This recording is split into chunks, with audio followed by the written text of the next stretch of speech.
2 xonali g'ishtli kvartiraning puliga tayyor 5 sotiqli uchastka ko'rsataman tog'ajon.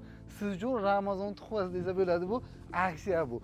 Ajoyib xonadon, obzorni qilamiz, tomosha qiling. Manzil juda ajoyib joyda oxirida bo'ladi. Mana bu kiraverish glavniy darvozamiz. Kirdikki, o'ng qo'lda alohida qilingan san uzunlari bo'ladi. Gastiniy mana bunaqa yer maydoni, daraxtlar ham bor. Ajoyib 5 sotiq qaytarib o'taman.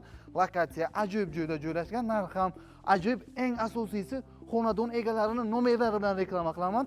Bu sizlar uchun addushi gref bizdan. Mana bu birinchi yotoqxona bo'lyapti. 3 ta spalni, bitta zaliga ega. Mana birinchi yotoqxona mana bunaqa san uzunlari bilan ichiga 3 ta yotoqxonasi san uzunlari ichiga qilib tayyor qilib qo'yilgan 3 ta xo'jalikka bo'ladi nomadikur. 3 ta keliningiz bo'lsa agar kirasiz, mazza qilib yashaysiz.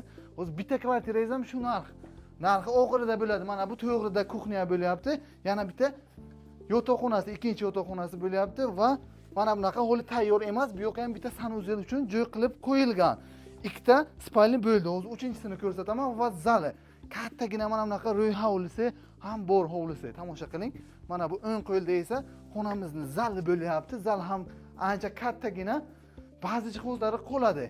Mana bu oxirgi yotoqxonamiz bo'ladi hozir. 5 sotiqdan iborat, dokumentlari tayyor. Xudo xohlasa kadastr hujjatlari taq.